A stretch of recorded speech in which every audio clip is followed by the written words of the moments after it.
What if I wanted to assign many values and keep them together, similar to a table? For example, I would like to record the average weather temperature for each day in March. How could I do this? With a one-dimensional array, of course.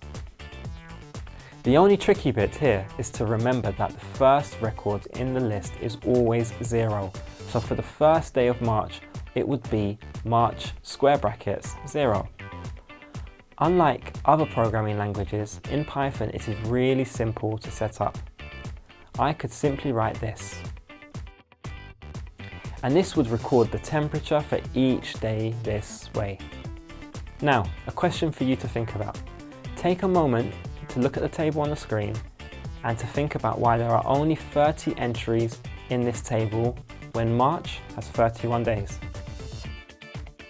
Well, hopefully you correctly worked out that there are actually 31 entries in the table and that the first day is March square bracket 0 and that the 31st day of March is March 30 with square brackets.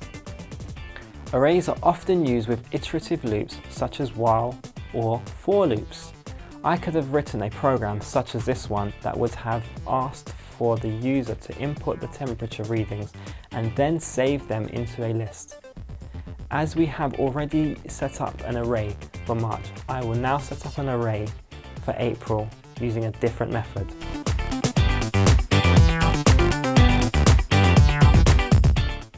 As you can see, this is an easier way to enter values that can also change and vary. This can give you a reference to the day you are adding an entry for.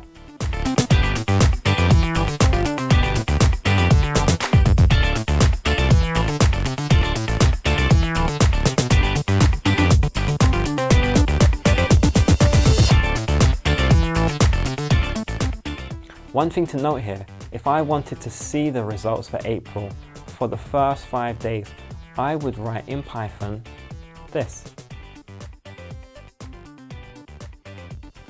Notice here that Python has shown me everything from record April 0 to record April 4.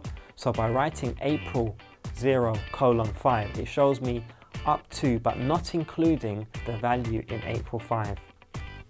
Another example, here I have asked for all values including April 5 to the end. By leaving the second value blank, Python understands that to mean show all values to the end of the list.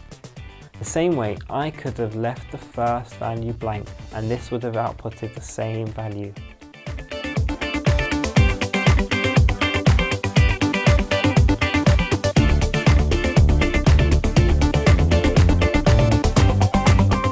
So, to summarize, in this video we have learnt about one-dimensional arrays. When we say one-dimensional, we mean it has one value assigned to each entry. So in the example we looked at for the arrays days, days 2 was wend, as in W-E-D. This was because the first record always starts with a 0.